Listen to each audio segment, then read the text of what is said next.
श्रवणा नाम था। अब उनकी भील जाति में एक नियम था कि जब भी कोई भी शुभ अवसर हो, सबरी मैया आइए, इधर आइए सबरी मैया,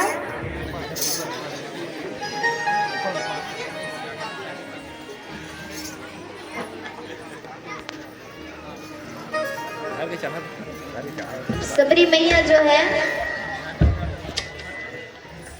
उनका नाम श्रवणा था। तो भील जाति में क्या है, एक नियम था कि जब भी कोई भी शुभ अवसर होता था तो वहां बलि दी जाती थी। कोई भी पशु के, अधिकतर बकरे की बलि दी जाती थी, बकरी या बकरा की बलि दी जाती थी। तो वैसे ही श्रवणा के पिता उनका विवाह तय करते हैं और विवाह होने का अवसर आया, शुभ घड़ी आई। तो उस समय उनके पिता जो है 100 बकरी लेकर के आते हैं, 100 पशु बलि देने के लिए। श्रवणा आती है अपने पिताजी से, कहती है कि पिताजी 100 पशु आपने क्यों लेकर आया है। उनके पिताजी बताते हैं कि जब भी, तुम्हें तो पता ही होगा, ये तो हमारा जो है बहुत पहले से चलते आ रहा है कि जब भी कोई शुभ अवसर आता है तो इसमें हम जो है बलि देते हैं। तुम्हारा विवाह हो रहा है तो बलि तो देंगे ही देंगे। श्रवणा कहती नहीं पिताजी, मैं नहीं चाहती कि मैं अगर कोई दूसरे परिवार से जुड़ रही हूँ तो कोई दूसरा जो है अपने परिवार से बिछड़े। अगर यहाँ खुशी मनाई जा रही तो वहाँ दुखी मनाया जाए। मैं नहीं चाहती कोई मेरे सुख की वजह से किसी को कष्ट हो। उनके पिताजी कहते हैं नहीं, बलि तो हम देंगे ही। श्रवणा क्या करती, वहां से भाग जाती है, कहती कि मैं विवाह नहीं करूंगी। तो वहां से वो भाग जाती है। कहाँ भाग जाती है, दंडका रण्य वन में वो भाग जाती है। और वहां जो मतंग ऋषि तपस्या कर रहे थे, और वहां जो है श्रवणा मतंग ऋषि की सेवा करूंगी करके सोचती है, उनकी सेवा करना चाहती है, लेकिन मतंग ऋषि उन्हें स्वीकार नहीं करते क्योंकि वो भील जाति की थी। तो मतंग ऋषि उनको स्वीकार नहीं करते, लेकिन वो क्या करती थी, उनका आश्रम था, झोपड़ी था, तो जितने भी वहां पे पत्थर थे कोई भी प्रकार के, उसको वो साफ करती थी। गिट्टी पत्थर ये सबको वो साफ करती थी कि हम मतंग ऋषि जो है यहाँ से जाएंगे, उनको कष्ट ना हो, इसलिए वह साफ करती थी। तो मतंग ऋषि ये देख करके प्रसन्न हो जाते हैं और उनको स्वीकार कर लेते हैं, उनको अपने आश्रम में, अपनी झोपड़ी पे लेकर के आ जाते हैं।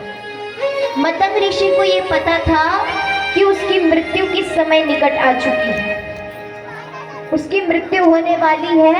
इसलिए मतंग ऋषि जो है वो झोपड़ी को श्रवणा को सौंप करके चले जाते हैं और मतंग ऋषि उनको नाम देते हैं सबरी। वहां से उनका नाम पड़ जाता है सबरी। मतंग ऋषि उनको बोलते हैं कि तुम यहाँ इंतजार करना, एक दिन जो है भगवान श्री राम हमारे इस झोपड़ी पर पधारेंगे, यहाँ चरण रखेंगे, तुम उनका इंतजार करते रहना। वृद्धावस्था आ गई, सबरी माता जो है अभी भी राम जी का इंतजार कर रही है और राम जी का इंतजार करते हुए हर रोज वो अपने द्वार के सामने फूल से रास्ता बनाती है, कब राम आएंगे और कब वो मुझे दर्शन देंगे। सबरी मैया इंतजार करती है। आइए हम सब भी एक सबरी का भाव रखते हुए एक भजन करते हैं। सबरी मैया अपने मन में भाव रखी है, हम सब भी अपने मन में भाव रखते हैं। वो मेरी झोपड़ी के भाग आज खुले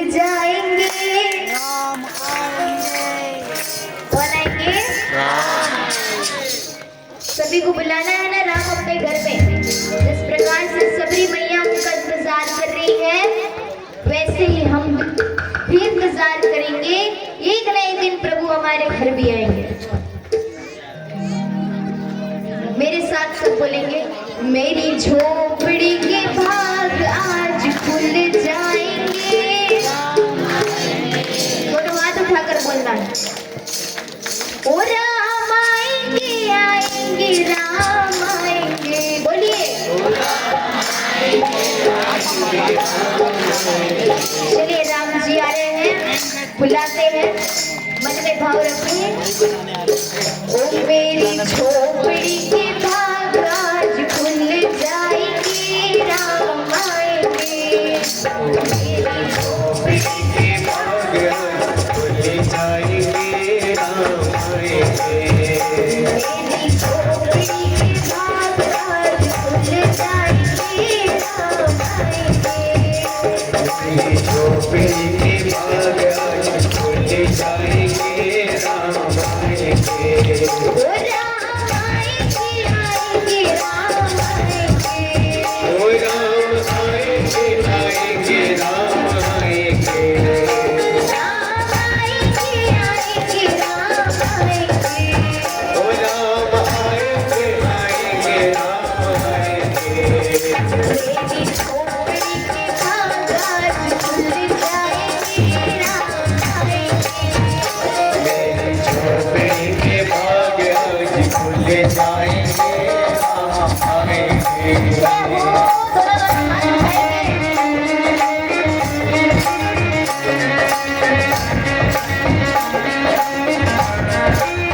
जय हो।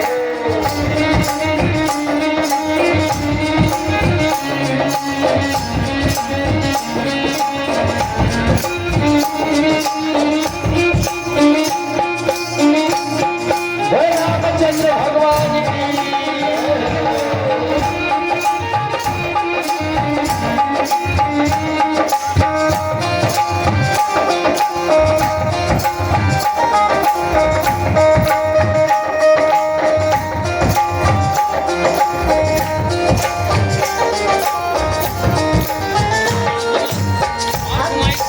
सबरी मैया क्या कह रही है? सबरी मैया कहती थी, ओ राम आएंगे तो अंगना सजाऊंगी। ओ राम आएंगे तो अंगना सजाऊंगी। दीप जला के दिवाली मैं मनाऊंगी। दीप जला के दिवाली मैं मनाऊंगी। ओ राम आएंगे तो अंगना सजाऊंगी। ओ राम आएंगे तो अंगना सजाऊंगी। दीप जला के दिवाली मैं मनाऊंगी। दीप जला के दिवाली मैं मनाऊंगी। मेरे जन्मों के सारे पाप जाएंगे राम आएंगे। मेरे झोपड़ी के भाग आज खुल जाएंगे राम आएंगे।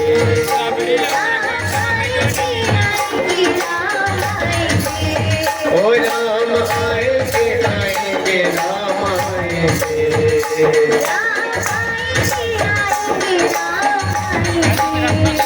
राम आएंगे आएंगे राम आएंगे।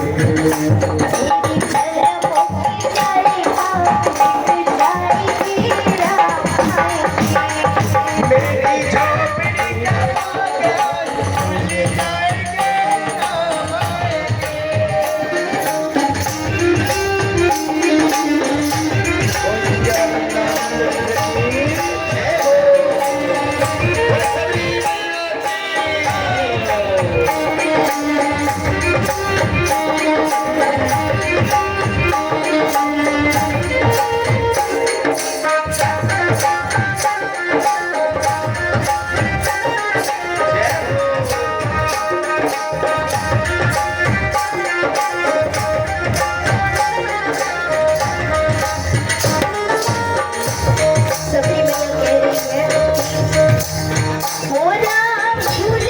का भाग आज खुल जाएंगे राम झूलेंगे तो पालना झूलाऊंगी।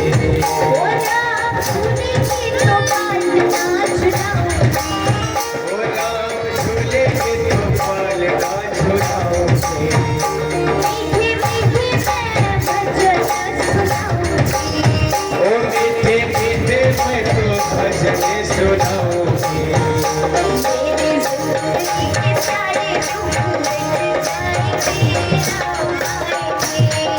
मेरे झोपड़ी के भाग आज खुल जाएंगे, राम आएंगे।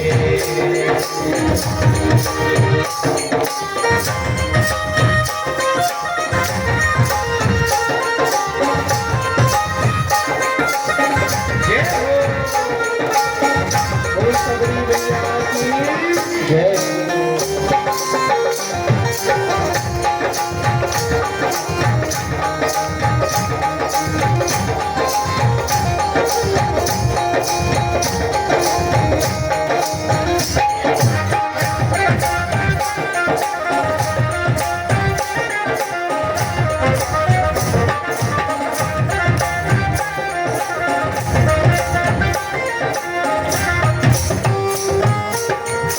अगर हमारे घर भगवान राम आ गए, हम क्या करेंगे?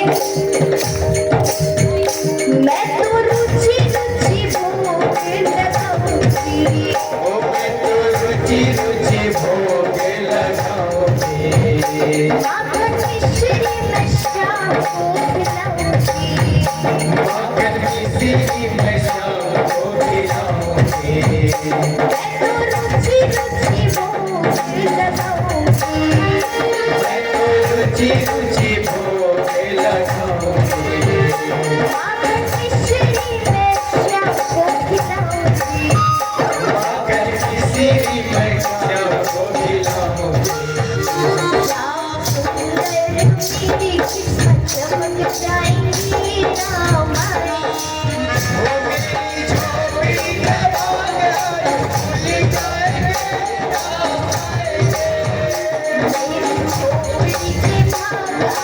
खुल जाएंगे, राम आएंगे। मेरी झोपड़ी के भाग आज खुल जाएंगे, राम आएंगे। झोपड़ी के भाग आज खुल जाएंगे, राम आएंगे।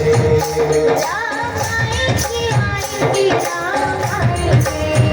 राम आएंगे आएंगे राम आएंगे।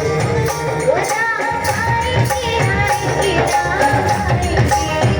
राम आएंगे आएंगे राम आएंगे। मेरी झोपड़ी के भाग खुल जाएंगे, राम आएंगे। मेरी झोपड़ी खुल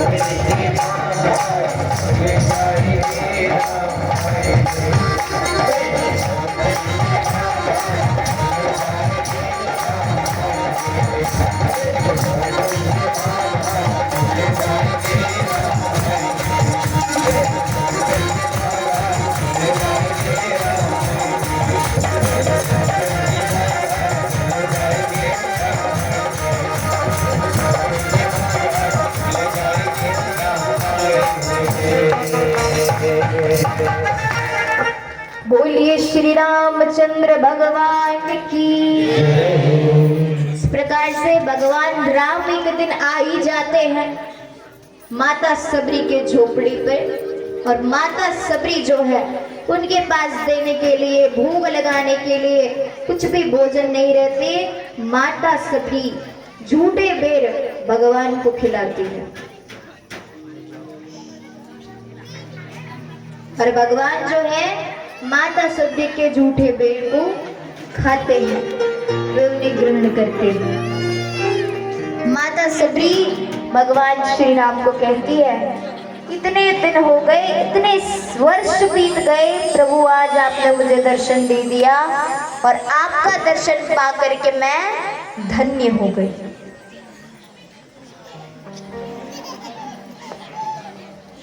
और इस प्रकार से सबरी माता का छोटा सा प्रसंग है। इसके बाद रावण सीता जी का हरण कर लेते हैं। भगवान राम का सुग्रीव से मित्रता होता है और हनुमान जी जो है लंका दहन करते हैं, और फिर भगवान श्री राम और रावण के बीच युद्ध होता है और भगवान श्री राम जो है रावण का वध कर देते हैं। श्री राम वापस अयोध्या आते हैं, अयोध्या में शासन करते हैं। बोलिए श्री रामचंद्र भगवान की। देखिए यहाँ पर भगवान श्री राम जी की जीत इसलिए हुई क्योंकि उनके पास लक्ष्मण जैसा भाई था, और रावण की हार इसलिए हुई क्योंकि उनके पास विभीषण जैसा भाई था। और आजकल के समय में सब भाई विभीषण ही है। भाई भाइयों का साथ नहीं देते। लक्ष्मण जी भगवान राम का कितना साथ दिए। भगवान श्री राम की इसलिए जीत हुई। अगर विभीषण सच्चा भाई रहता तो वो भगवान श्री राम को जाकर के ये नहीं बताता कि उसके नाभि में अमृत तत्व है। उसके नाभि में अगर प्रहार किया जाए तो रावण मर सकता है। इसलिए हमें कोशिश करना चाहिए कि हम लक्ष्मण जैसा भाई बने। श्रीमद् भागवत महापुराण में राम जी की चरित्र को विस्तार से नहीं बताया गया है, केवल 2 अध्याय में समाप्त किया गया है। आइए अब हम चलते हैं कृष्ण कथा की ओर। कुछ क्षण बाद कृष्ण कन्हैया लाल हमारे इस ग्राम में पधारेंगे। अब सुखदेव जी महाराज राजा परीक्षित को चंद्रवंश की कथा सुनाते हैं। चंद्रवंश का वर्णन करते हैं, बताते हैं कि ब्रह्मा से मरीचि और दाक्षायणी से कश्यप, कश्यप और अदिति से सूर्य और संज्ञा से मनु से सोम से बुध से पुरूर्वा से आयु से उदायु से नहसु से ययाति से पुरु से संपत्ति से सार्वभौम से भोज से दुष्यंत से भरत से अजमेर से कृष्णिगर्भ से प्रशर से संतनु से विचित्र वीर से पांडु से पांडव से परीक्षित से जन्मेजय से सतानिक से सहस्त्रानिक से उदयन से नरवाहन से शेमक चंद्रवंश का अंतिम सम्राट होता है। और इतना कहकर सुखदेव